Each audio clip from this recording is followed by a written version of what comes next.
సరిగ్గా కొన్ని months back మన భారతదేశంలోని జమ్మూ కాశ్మీర్‌లో పహల్గామ్ అటాక్ ఎలా అయితే జరిగిందో, ఎలా అయితే టూరిస్ట్‌ల పైన, అమాయక టూరిస్ట్‌ల పైన వాళ్ళు హిందువులు అనేసి ఎలా అయితే ఈ ఉగ్రవాదులు దాడి చేసిండ్రో, అలాంటి నమూనాయే ఇవాళ ఆస్ట్రేలియాలో జరిగింది. సో, ఆస్ట్రేలియాలోని ఒక బీచ్‌లో ఎవరైతే ఈ జ్యూస్ ఎవరైతే ఉన్నారు గదా! ఇజ్రాయలీస్. సో, వాళ్ళందరూ వాళ్ళకి సంబంధించిన ఫ్యామిలీ వాళ్ళతోని కలిసి అక్కడికొస్తే పాకిస్తాన్ మూలాలకి చెందిన ఒక ఇస్లామిక్ ఉగ్రవాదులు కొంతమంది ఎవరైతే సపోర్టర్స్ ఉన్నారో, వాళ్ళు వచ్చి అక్కడ ఎవరైతే టూరిస్టులు ఉన్నారో పాపం, వాళ్ళందరి పైన అటాక్స్ చేయడం జరిగిందన్నమాట. అది కూడా బ్రూటల్‌గా వాళ్ళ చేతిలో AK-47 లాంటి రైఫిల్స్ పట్టుకొని అక్కడ వాళ్ళ పైన అటాక్ చేయడం జరిగిందనమాట. సో, ఏదైతే జరిగిందో అందులో 15 మంది చనిపోగా, కొంతమంది అంటే 20, 30 మంది అక్కడ గాయపడ్డారు. ప్రెజెంట్ అయితే ఇంకా కౌంటింగ్ అయితే జరుగుతుంది. అండ్ చాలామందయితే ఆ ప్లేస్‌ని విడిచిపెట్టేసి పారిపోయారన్నమాట. చెల్లాచెదురైపోయారు. ఎవరు ఎక్కడికెళ్లారు అన్నది ఇంకా తెలియరాలేదు. అంటే ఇంకేమైనా జరగబోతుందా ఇవాళ అనేసి ఆస్ట్రేలియా కూడా భయపడుతుందన్నమాట. అలాంటి పొజిషన్ ఉంది. యావత్ ప్రపంచం మొత్తం ఈ ఉగ్రవాద దాడులతో బాధపడుతుంది. ఎవరు ఎక్కడ ఎలాంటి ఉగ్రవాద దాడులు చేస్తారు అనేసి ఆలోచించాల్సొస్తుందన్నమాట.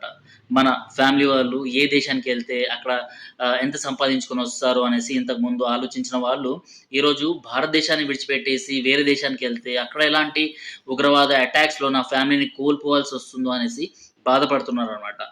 అలాంటి పొజిషన్స్ ఉన్నాయి.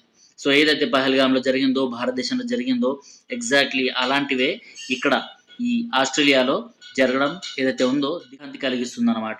ఇలాంటివి జరగకూడదు. బట్ పాలస్తీనాకి అనుకూలంగా ఈ టెర్రరిస్ట్ కొడుకులు ఎవరైతే ఉన్నారో, వీళ్ళు ఈరోజు ఆస్ట్రేలియాలో ఇలాంటి దుర్మార్గానికి తెరలేపిండ్రనమాట.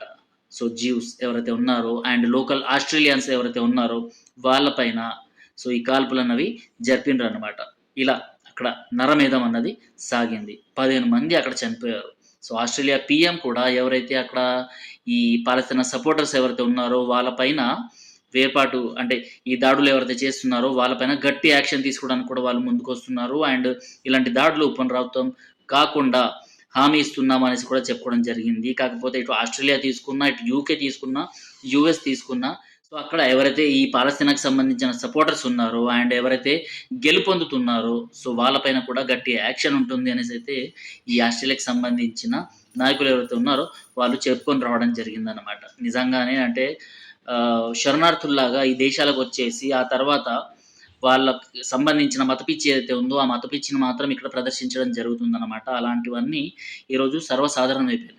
భారతదేశంలో చూసుకున్నా కూడా మనము ఈ బంగ్లాదేశ్ వాళ్ళు, మయన్మార్‌కి సంబంధించిన రోహింగ్యాలు వీళ్ళు కూడా శరణార్థుల్లాగా ఇక్కడికొచ్చేసి ఇక్కడ హిందువుల పైనే, ఇక్కడ భారతీయుల పైనే అటాక్స్ చేయడము ఇవి సర్వసాధారణమైపోయాయి. కాకపోతే మన భారతదేశంలో మైనారిటీ అప్పీస్‌మెంట్ అన్నది పీక్స్‌కుంటుంది కాబట్టి దాన్ని పెద్దగా పట్టించుకోకుండా అండ్ ఎవరైతే దెబ్బలు తిన్నారో హిందువులు కావచ్చు, లేకపోతే భారతీయులు కావచ్చు వాళ్ళపైనే కేసులనేవి నమోదు చేస్తున్నారు. ఎందుకంటే మైనారిటీస్ కదా! మైనారిటీ అప్పీస్‌మెంట్ చేయాలి గదా!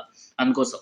రేపటి రోజు మన భారతదేశంలో కూడా ఇలాంటి దాడులు జరగకూడదు అంటే ఈ మైనారిటీ అప్పీస్‌మెంట్ ఏదైతే చేస్తున్నారో వాటిని ఆఫ్ చేయాలనమాట. అలాంటివి జరగకుండా చూసుకోవాలి. And Australia, UK, US, France ఏవైతే దేశాలున్నాయో ఈ ఉగ్రవాద దాడులు ఏవైతే ఉన్నాయో వాటిని చవి చూస్తున్నారనమాట. భారతదేశం ఎప్పటినుంచో దీనిపైన గళమెత్తుతూనే ఉంది.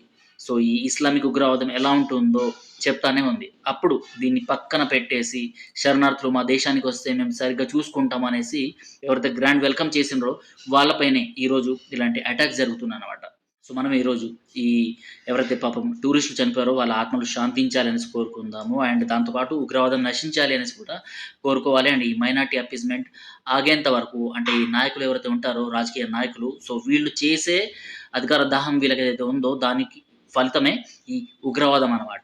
మైనారిటీ అప్పీస్‌మెంట్ చేస్తూ బంగ్లాదేశ్ వాళ్ళని, రోహింగ్యా వాళ్ళని, పాకిస్తాన్‌కి సంబంధించిన వాళ్ళని పాస్‌పోర్ట్ అయిపోయినా కూడా ఇక్కడే ఉండేటట్టు ఎవరైతే చేస్తున్నారో నాయకులు వాళ్ళు అర్థం చేసుకోవాలి. అండ్ వాళ్ళకు గుణపాఠం దేవుడు నేర్పాలి అనేసైతే నేను కోరుకుంటున్నాను.